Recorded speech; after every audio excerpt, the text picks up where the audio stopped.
Nats Chat is brought to you by Walters. Trying to get a beer before or after a Nats game and are unable to get the bartender's attention? Well, Walters has solved that problem and more. Welcome to Walters, where Walters' 24 self-pour beer wall awaits you.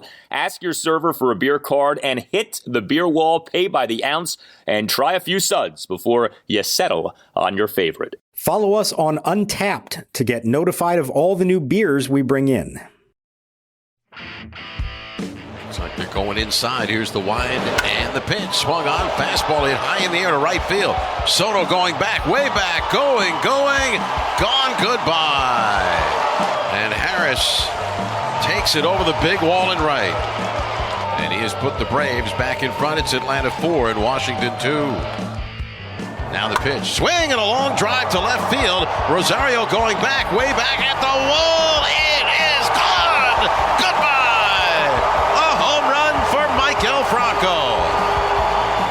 Gets the Nationals to within a run. It's now Atlanta 5 and Washington 4. 3 balls, 2 strikes. Robles the tie run at second. 2 out, bottom of the 9th inning. Dramatics as Jansen comes set. Bell awaits. The kick and the 3-2 is on the way. Swing and a miss. He struck him out. And welcome to Nats Chat for Friday, July 15th, 2022, along with MASNsports.com Nationals insider Mark Zuckerman, who is at Nationals Park. I'm Al Galdi, host of the Al Galdi podcast. Well, credit the Nats for this. They are battling these days. The boys are battling these days. The Nats on Thursday night homered in the 9th inning of a game for the 3rd time in 2 days. The Nats were in position to author their first walk-off win of the season. Bottom of the 9th. Josh Bell batting, Victor Robles on second base, 2 outs. The Nats down by just a run at 5-4, having already homered in the inning. But Bell struck out swinging on 6 pitches to end the game. Hey, the Nats can threaten. I didn't say that the Nats can win. They lost again on Thursday night. 5-4 was the final to the Atlanta Braves at Nationals Park in Game 1 of a 4-game series. That's now 7 consecutive losses for the Nats. That's now 13 losses in 14 games for the Nats. Mark, the Nats, since a 3-game winning streak, June 26th through the 28th, have won exactly 1 game. We get that the Nats are bad. We get that there are many more losses than wins this season. But boy, when you talk about literally not winning, the Nats right now are not winning at all.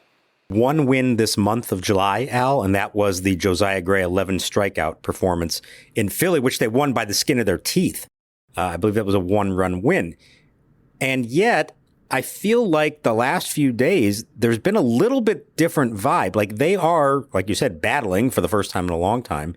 And they keep coming up 1 hit short of pulling it off. And so I feel like the quality here has been a little bit better. This isn't necessarily the case we saw earlier on, where they are down by a bunch early and just roll over the rest of the way. Now, they're pretty much down every night, and that's part of the problem, is that they're forcing themselves to have to come back. But the bullpen has kept them in just about every single game, and the lineup keeps giving itself these opportunities, and you have some decent hitters at the plate in the right moments, and for whatever reason, they just cannot find a way to get that 1 hit that breaks it all open. And it's a fine balance for them in this clubhouse. There's frustration over the fact that they've lost 13 of 14 and are now 30-61 on the season.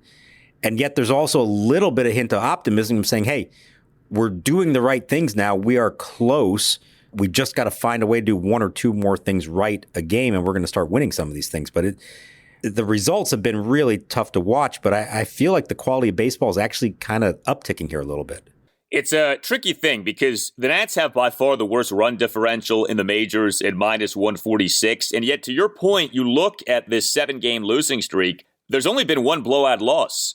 And a number of the other losses have been by 1 or 2 runs. I mean, just working backwards now, 5-4, 2-1, 6-4, 4-3 in 12 innings, 4-3. The losing streak started with a 5-3 loss. So everything's been close with the exception of 1 game during this stretch, a 12-2 loss at the Braves on July 8th. So, you take a global look at the season. I mean, the Nats have gotten smashed this season. Again, -146 run differential. But you're right, lately, the games have been closer. But of course, that is loser talk. I mean, this team, like you said, 31 games under 500. The record now against the National League East this season is 7-34, which is just hard to fathom, and yet it is real. I constantly have to double check that to make sure we're not giving the wrong mark. Like, no, 7-34 is the Nats record against the NL East this season. And to the issue of doing just enough to lose games, I mean, here you had the Nats on Thursday night out hitting Atlanta 11-6 and homering twice. It's not like you had 11 singles by the Nats on Thursday night,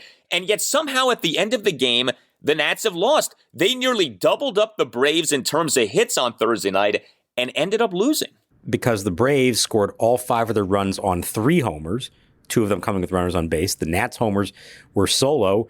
And the only times they had any kind of sustained rallies going, they had 3 singles in a row, twice in this game, and scored 1 run each of those times. It is situational hitting, clutch hitting. They had the bases loaded, nobody out in the second. They scored 1 run, and it didn't come on a hit. They had 3 straight singles in the 5th inning and did not score because Luis Garcia was thrown out at the plate. There was finally some good stuff late, with Soto and Cruz coming through in the 8th, the Franco homer in the 9th, a good at bat by Luis Garcia in the 9th against Kenley Jansen. Victor Robles steals a base. They're right there. And the guy you want at the plate, Josh Bell, works the count full. Juan Soto's in the on-deck circle. Take one more ball, and Juan Soto's going to come to the plate with a chance to be the hero. And he never got the chance because Josh Bell swung at a pitch that was way out of the zone. That's not something he's done a lot this year. But the game was on the line, and all of a sudden he got out of his comfort zone and he tried to do too much. And that's kind of the story of this season for the Nationals. It's been very frustrating in a lot of ways to see this, especially when some of these guys are better than what they're showing in those situations.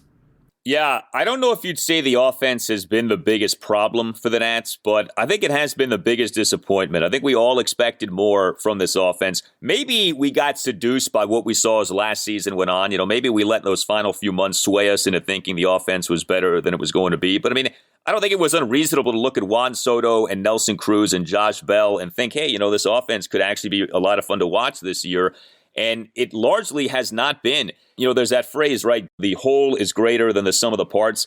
This Nats offense is the opposite of that. The whole is lesser than the sum of the parts because you look at the parts and you see an offense that actually should be pretty good. But when you look at the offense in totality, it's really not that impressive. It's when they do it and when they don't do it. And that's what Davey Martinez has been harping on. Situational hitting, clutch hitting. It's trying to do things in those spots that aren't working. I mean, that situation in the 2nd inning where you have bases loaded, nobody out, and what do? A weak ground ball to third base to score a run, a pop-up in foul territory to the first baseman, and a ground ball to short. All they needed was somebody to get the ball out of the infield in the air. That's all they needed. They couldn't do it. And this has been an ongoing issue for them with the game on the line. In the 9th, they just need Josh Bell to force Kenley Jansen to throw the ball over the plate. Kenley Jansen, who looked like he was all over the place in that 9th inning. And Josh Bell, who's had an excellent season and has delivered more in big moments for them than anybody, even for him, that was too much to ask in that spot. And it reminds me a lot of what happened early in 2019. And they finally got to that point where they relaxed, just started playing baseball again, and you saw they took off after that. It's obviously, this lineup is nowhere near as good as that one was, but there are some good hitters there who should be doing better than this in these spots. They've had enough of a track record to know how to approach those situations, and it's like it just keeps building on itself. The team has struggled so much to score runs like that, and they're feeling the weight of the world on their shoulders, and it shows in the outcome. Yeah, and it's funny, too, because, you have Bell coming up small in the big spot to end the game. This in the same game in which he looked so good earlier in the game. I mean, Josh Bell in the 1st inning, a 1-out, full-count solo homer to the second deck in right field. I mean, a tremendous hit by Bell. Cut the Nats deficit to 2-1, 431-foot homer per StatCast. He had a single in the game, bottom of the 5th, a 1-out single to right field. But yeah, when you needed him to truly come through, he unfortunately did not. Nelson Cruz did have an RBI single on Thursday night. 1-run 8th, 1-out opposite field RBI single through the right side of the infield to cut the Nats deficit to 5-3. He also had a stolen base in that inning, by the way. We are seeing the Nats score some runs in the latter innings of games here lately. That's been nice. Juan Soto on Thursday night did not homer for just the 2nd time in 6 games, but he did have 2 more hits. He had a single and a double. Juan Soto now has raised his OPS by a full 100 points since June 22nd. He's taken the OPS from 796 to 896. You mentioned the Maikel Franco homer. That was good. What ended up being a one-run ninth, a one-out solo shot to left off Kenley Jansen to cut the deficit to 5-4. So, you're seeing things that look pretty good, but at the end of the game, it's another loss. And at the end of the game, the feel with the offense is more what could have been as opposed to what was. And the ultimate could have been in this one is the fact that Juan Soto was standing in the on-deck circle when the game ended and never got the chance. And this was why, from the outset of spring training, Davey Martinez, it was his number one reason why he wanted Soto to hit second. Now, he's done it a lot this year. More recently, they've flip-flopped him and moved Soto down to 3 and Bell up to 2. And the sense I get is that this has more to do with Juan Soto's comfort level of where he hits in the lineup than necessarily Davey Martinez's belief of what is best for the team. You can't argue with the way Soto's hitting lately. You're not going to mess around with that right now. And if it's going well for him in the 3 spot, you do that. But boy, this was the prime example of the worst case that you don't want to have happen and why you want him to get as many at-bats as possible. It's the reason Davey outlined in spring training of why he wanted Soto to hit second, so he wouldn't be in the on-deck circle when a game ended and they lose by 1 run.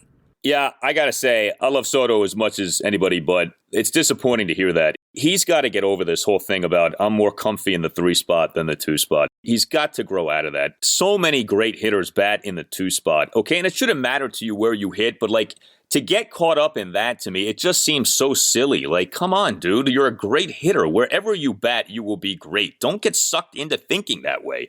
I feel like in baseball, there's still a lot of this old school mentality, and people still look at things through the eyes of 1952. Still in 2022, you still have these antiquated ideas. And I hate hearing that, but you know what? If it makes him more comfortable, he's not going to move, like you said. He's going to keep hitting there. And he is hitting really well right now. I mean, there's no disputing that. So with Luis Garcia getting thrown out at home, yeah, another Nats runner got thrown out at home plate on Thursday night. Although this one felt different than many of the other ones this season. The kick and the pitch. Swinging a line drive left center field. Going to be in for the base hit. Garcia around third being waved home. Throw to the plate. One hop to tag. He's out at the plate. Oh, what a play. What a throw by Harris and a great tag by d'Arnaud. Luis Garcia on Thursday night, again in the number 1 spot. That was good. He had himself 2 hits. He had 2 singles, including one in the bottom of the 5th, a 1-out single to center field. But he got thrown out at home on a Juan Soto 1-out opposite field single to left center field. Now, this seemed to be more the product of just a tremendous throw by the Brave center fielder Michael Harris II, as opposed to a bad send by Gary DiSarcina or a bad job by Luis Garcia. Is that how you saw it? So I definitely don't see it as a bad send by DiSarcina. That was worth doing. It was a great throw, as you said, from Harris. The only issue here may be Garcia's slide, if we want to call it that. He sort of fell down a little bit more.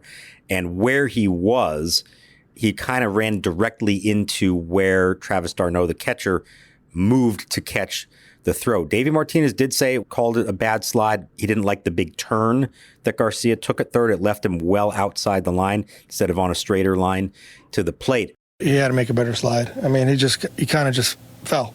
I've watched it a bunch of times. We talked to Luis Garcia also, and a few things that come to mind from it.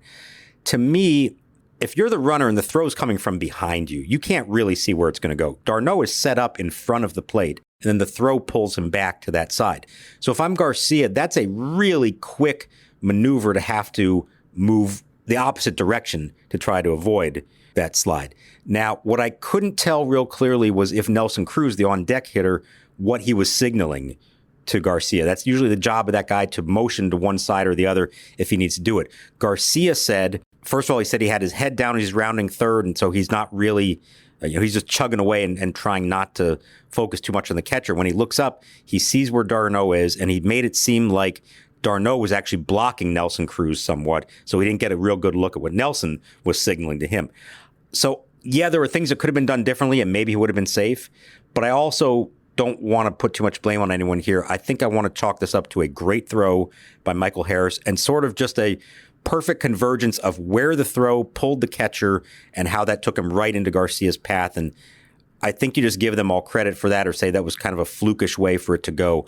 I don't want to place a lot of blame on how that play went in the end.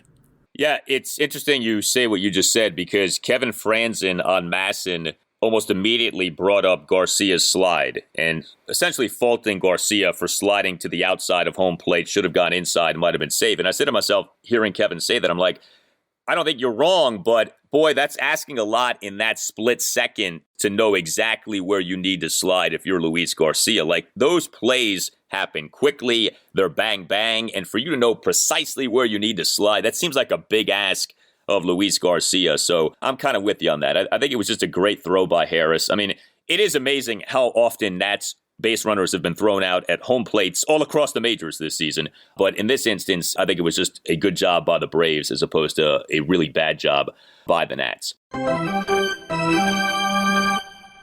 Hey guys, it's Al Galdi for Window Nation. Get yourself some Window Nation windows and take advantage of a great offer at 866-90Nation or visit windownation.com. Beat the heat with Window Nation. Save $200 off any style new window from Window Nation, plus pay nothing until 2024. Yeah, 2024. Lower your energy bills and raise the value of your home with new energy-efficient windows from Window Nation. Window Nation has installed over 1 million windows in over 150,000 homes, with 96% of those homes needing no follow-up service. And Window Nation windows are made right here locally in the Washington, D.C., Baltimore area. If your current windows are sticking or are drafty or are cracked or are hard to open or are locking when they close, you need new windows. Get yourself Window Nation windows, 866-90Nation or windownation.com, and make sure that you tell Window Nation that Al Galdi sent you and ask for the deal. Save $200 off any style new window from Window Nation, plus pay nothing until 2024. 866-90Nation or windownation.com. That's 866-90Nation or windownation.com, and make sure that you tell Window Nation that Al Galdi sent you. Here's the set now. And the pitch swung on in high in the air to left field and deep toward the corner. Hernandez going back, looking up. It's going, and gone. Goodbye. A home run for Dansby Swanson on a changeup. A walk, a steal, an error, a 2-run homer. It's Atlanta 2 and Washington nothing.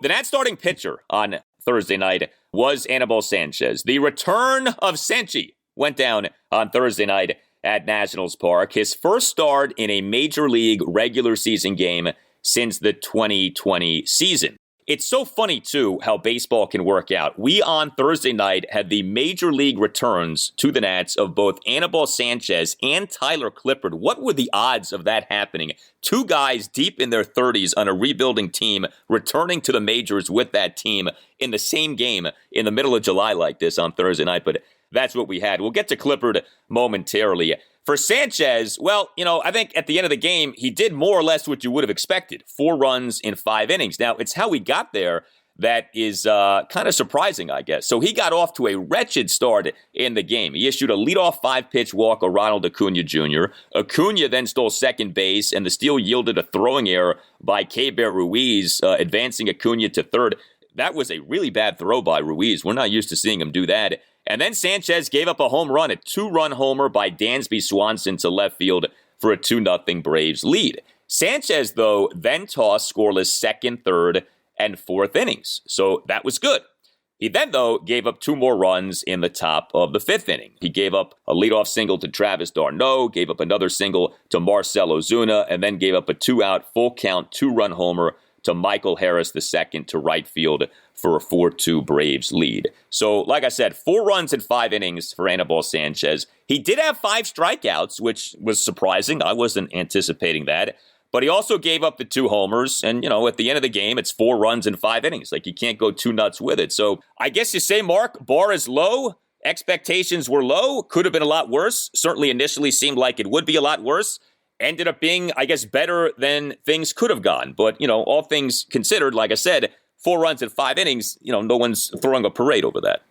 2 batters into this game, Al, I hear your voice in my head. I'm already imagining how you're going to open this podcast, given how excited I know you have been for weeks and weeks to finally see Anibal Sanchez back on the mound at Nationals Park again. And here it was, like this very disappointing start, and I could feel the emotion coming from you and how you were going to react to all this. And look, I'll admit, I thought to myself, this is going to be a disaster.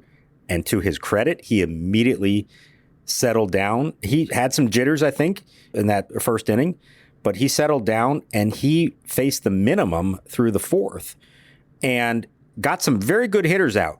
He gets Acuna out twice, strikes him out. He struck out Swanson after the home run.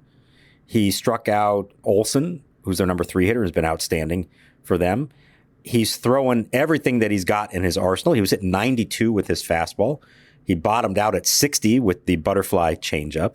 And he was this close to having what I would call a really good start. I know it was only 5 innings, but under the circumstances, I was prepared to call this a really good start. He needs to throw one more pitch to Michael Harris. And he threw the kitchen sink at Harris. It's a 10-pitch at bat. Okay.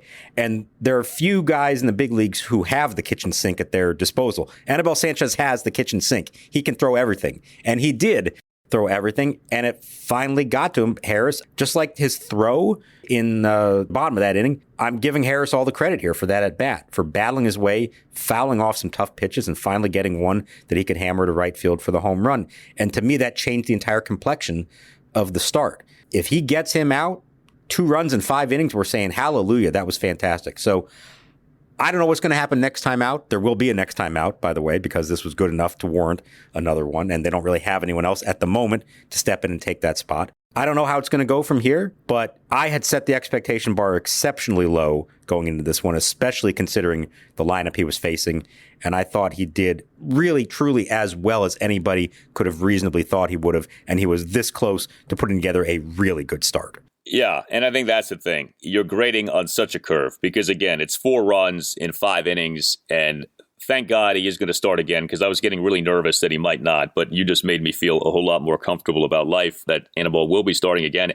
But seriously, I think what is tough about him starting and what is tough about a game like Thursday night is if you are a Nats fan, right, and you're trying to be invested in this season and care about things happening in this season, Anibal Sanchez starting just feels pointless. And we all understand why it's happening.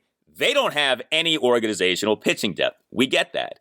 But still, you can't help how you feel. And I remember feeling this way when Aaron Sanchez would pitch. It was just like, okay, whatever. If he pitches well, fine. If he pitches terribly, whatever. It's a road to nowhere. And sure enough, Aaron Sanchez now is long gone. And those outings that he had meant nothing and left you with nothing and will be looked back upon by literally nobody years from now.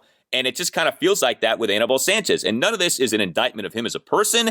No one will ever forget what he did in 2019. He's had a great career. But when you take a step back and you say, well into his 30s, didn't pitch in the majors at all last year, and in his last major league season, 2020, was really bad. He really struggled that season.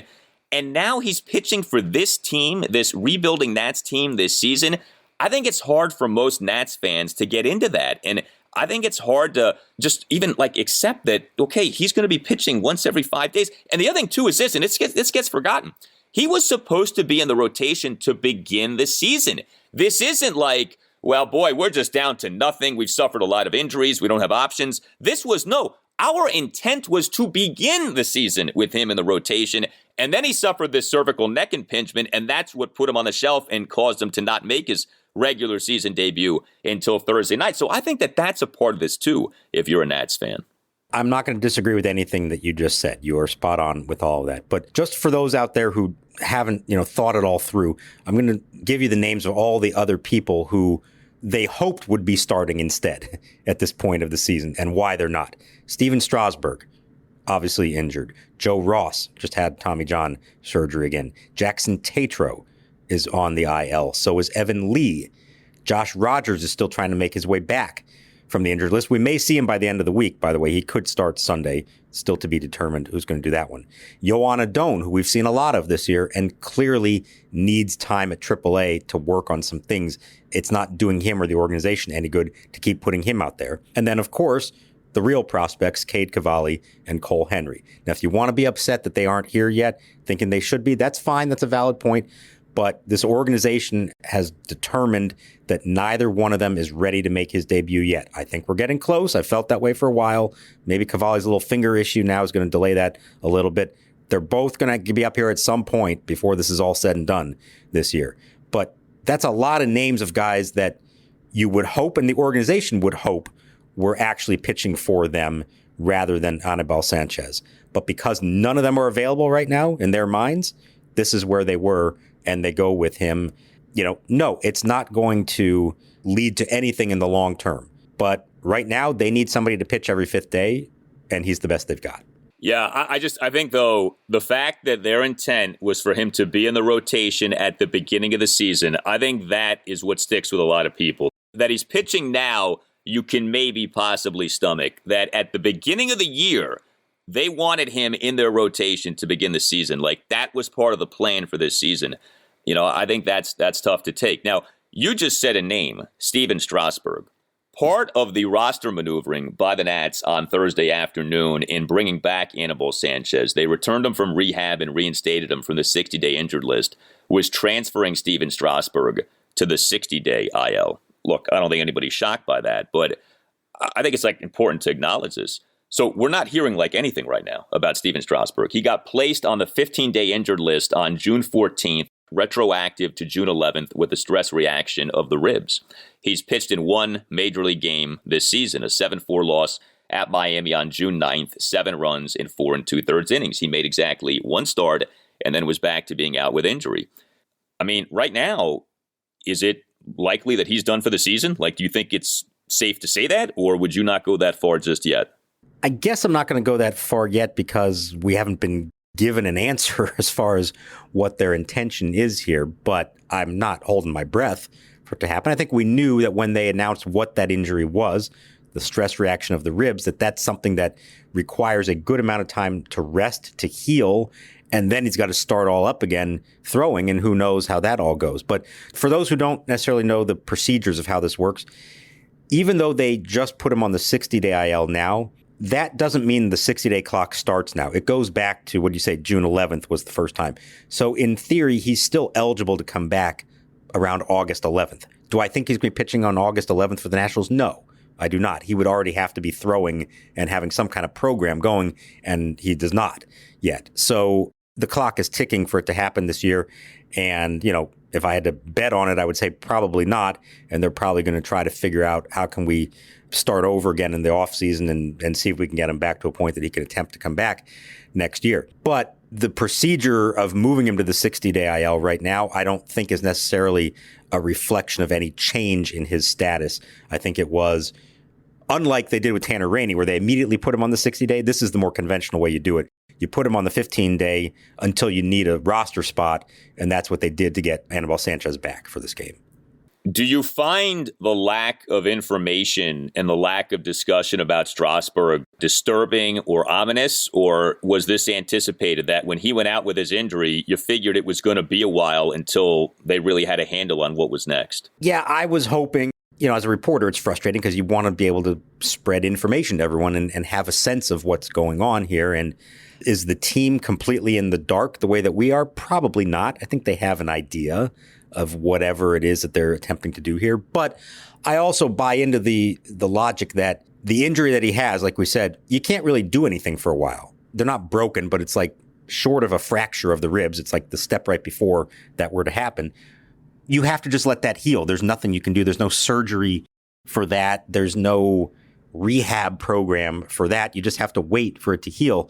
So I guess I can understand why they're not going to say a whole lot else until, in theory, he gets over that, and now they come up with a plan. But if they already know in their minds he's not coming back to pitch this year, I don't know why they wouldn't bother going ahead and just telling us that now, because, like we said, even in a best-case scenario, the clock is not favorable, nor, in my mind, unless he's feeling great, is there a whole lot of reason to even try to do it at this point. So I don't know. As a reporter, I'm frustrated by it, but I guess I understand why they don't feel the need to make any official declaration of this when there's not going to be any movement with him for quite a while anyways.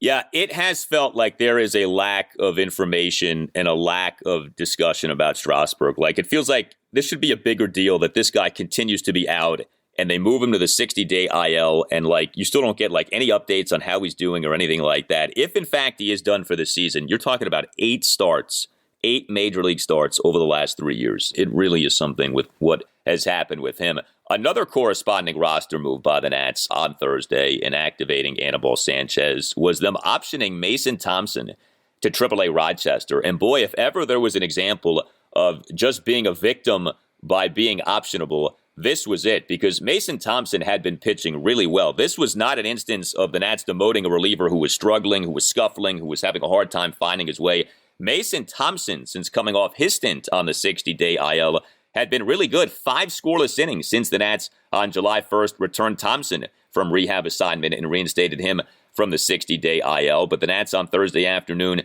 sent him down to Rochester. And, hopefully he's back soon. I would think that he is back soon. But, man, you talk about not deserving to be demoted. That was Mason Thompson on Thursday. Yeah, the guy hasn't given up a run yet this season. Now, the problem is neither has Hunter Harvey, who's still here. Andres Machado, he finally gave up a run, but I think it was 10 straight scoreless appearances for him. So in this bizarro world that we're in right now, the Nationals have too many relievers that they want to keep.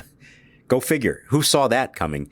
It's unfortunate. And part of you says, why would you not want to keep a potential young building block for the future up here? Now, the explanation and somewhat is that he missed a lot of time with an injury. In the big league bullpen, you have to be careful about, you can't just give guys extra days off. You got to pitch whenever they need you to. And I think they want to be more careful with him because of the injury history there. And so at AAA, you can do that.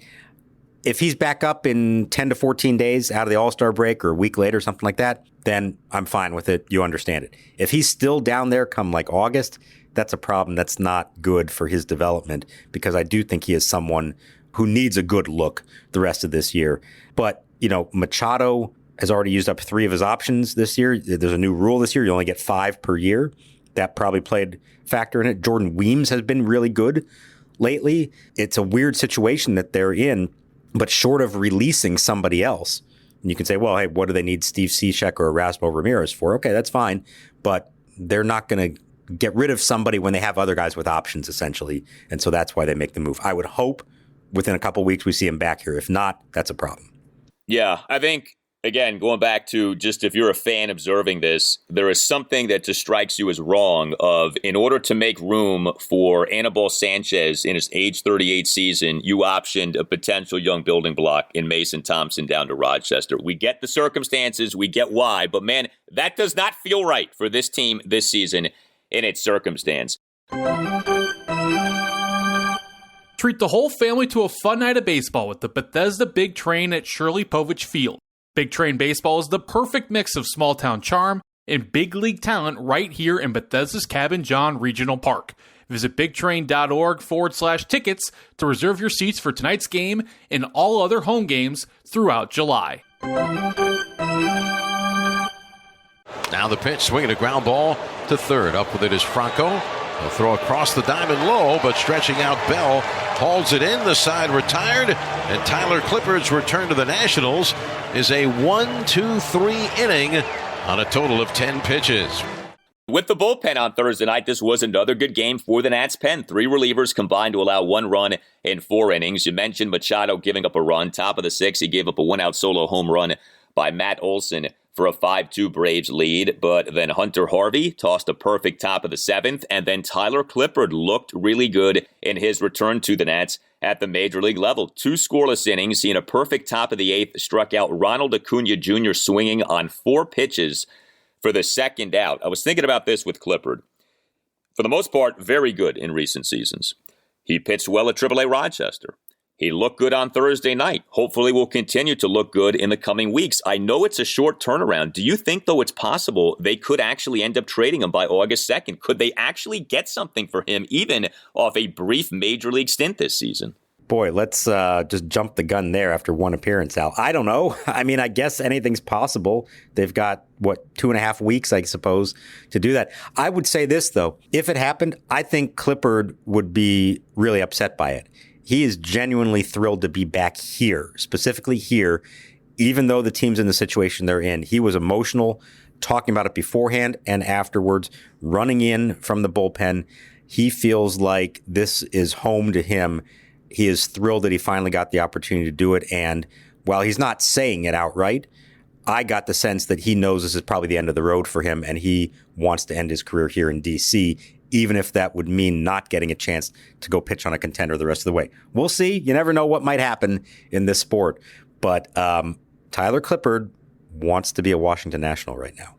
That's great. Love Tyler Clippard. No problem with Tyler Clippard. His feelings should mean exactly zero to Mike Rizzo in the rebuild, okay? This is not about Tyler Clippard's feelings, all right? This is about you got to do what's right for the organization. And I actually think it'd be pretty cool if they somehow got him to get back a prospect off like 2 weeks at the major league level this year. That might top the John Lester flip of last year. It's hard to top the Lester flip with his 5+ ERA. This might top it. You bury Clippard at Rochester for so much of the year. Call him up. He pitches well for 2 weeks. He's been a good soldier for you throughout his career, but especially this season. And then you end up trading him for a prospect. That would be cold-blooded if Rizzo pulled that off. You are the ultimate cold-blooded animal, Al. I don't know. There's no heart in there at all for any nostalgia, for anything that makes the fans feel good. The team's 30-61, and you know what? The crowd of 25,000 tonight got to stand up and cheer for Tyler Clippard, who was emotional that he got to pitch again at Nationals Park, and you just cannot wait to trade him now. Well, he abandoned Peaches as his walkout music, right? Well, so when he first was here a long time ago, that's what he started with. And then along the way, he switched at some point to Ready or Not by the Fugees. So we actually talked to him before the game and said, what are you going to do? And he was asking us, well, what do you think I should do? And I even said, maybe just cut the Peaches just one time. How fun would that be? And he said, yeah, but the problem was two problems. Number one is the reason he switched is that people started actually calling him Peaches. Like he'd go around town or around the ballpark and fans are calling him Peaches Clippard. And he didn't like that. He said that's not the best nickname for a major league player. But secondly, and this is probably the bigger issue, he says if he runs out to Peaches and has a 1-2-3 inning of relief, now he's got to stick with it. Because he's a ball player. This is what they do. You can't change your walk-in music after you have a scoreless inning with one song. So that was his biggest fear. So that's why he stuck with Ready or Not by the Fugees. Well, Ready or Not's a great song, but had he stuck with Peaches, I might be less inclined to trade him. The fact that he abandoned that, I think, all right, sorry, pal, you may have to go. But we'll see. But he looked good on Thursday night, and it was nice to see him pitch like that. You tell us what you think. Hit us up on Twitter at @Nats_chat. You can email the podcast, natschatpodcast@gmail.com. You can get yourself a Nats Chat Podcast t-shirt that you can wear loudly and proudly at Nationals Park over these final 3 games of the 4-game series against the Braves. You can get your t-shirt by going to natschatpodcast.square.site. All Nationals radio highlights on Nats Chat are courtesy of 106.7 The Fan. From Mark Zuckerman, I'm Al Galdi. We'll talk to you next time on the Nats Chat Podcast. And we right now resume our look back at the month that changed everything for the Nats, July 2021. And honestly, the purpose of these look backs is essentially piqued by this look back that we're about to engage in right now. The first game for the Nats off the 2021 All-Star break, a 24-8 loss to the San Diego Padres at Nationals Park on Friday night, July 16th. This game was some game for the Nats, and it was some day for the Nats. Friday, July 16th, 2021, featured Nats third baseman Starlin Castro being placed on administrative leave by MLB under the joint MLB-MLBPA domestic violence, sexual assault, and child abuse policy. Friday, July 16th, 2021, featured the return of FP Santangelo as MASN's in-game analyst for telecasts of Nats games, off him having been out for more than 2 months due to alleged sexual misconduct. And Friday, July 16th, 2021, concluded with this 24-8 Nats loss to the Padres in Washington, D.C. We thank you for listening to the Nats Chat Podcast. That's it. He's made the signal to the bullpen. Yeah, I'm saying you had to run out of patience here. I mean, the 21-inning scoreless streak, but he's just not been the same the last 3 times out. Not even close. He's going to leave getting only 4 outs. Davey Martinez did not look happy as he took the baseball there. So Fetty departs here at the top of the second inning. 3 walks, loading the bases. We hope that everyone had a very nice All-Star break. And now, so much for that, because whatever good feeling whatever hopeful vibes, whatever refreshed aura that existed going into Friday was like stomped out on Friday, with it ultimately being legitimately one of the worst days in Nationals history. Heck, maybe the worst day in Nationals history. I mean, you hate to say something like that, but I don't know how else to categorize what we all went through as Nationals fans and observers on Friday. Friday afternoon, the horrendous news that Starlin Castro has been placed on administrative leave by Major League Baseball due to a domestic violence allegation and all that that entails. And then on Friday night, in a development that belongs in a totally different category, we see the Nats get completely obliterated by San Diego at Nationals Park in game one of a 3-game series. 24-8, the final. Justin Herbert had 3 touchdown passes. The 24 runs, the most runs given up by the Nats in a game since the franchise came to D.C. Mark, it is nice to see you. I hope you had a nice trip up north. We had a nice trip to Fenwick Island, and we all come back to this. What a woeful day Friday ended up being. Yeah, I may be heading back up to New England after this one now because it was very relaxing. The weather was great. Not like this. It was 92 and humid all night, and it was much more pleasant up there than it was watching the Nats give up 24 runs and everything else that went along with it. And honestly, the 24-8 score, I feel like isn't even fully reflective of what actually happened in this game. It was ugly right from the get-go, the first 2 innings. I mean, you name it, everything went wrong. And to me, like, if that just happens on any given night, you could say, all right, well, you excuse it. You kind of throw it out the window. It just happens. Even if it happened last week at the tail end of that brutal stretch they were in where everybody was on fumes going into the All-Star break. But for this to happen in the first game out of the break where everybody's fresh again and you're trying to set a good positive tone for the second half of the season, for that to happen like that in the first game back, that to me was pretty disturbing. And that's just what happened on the field.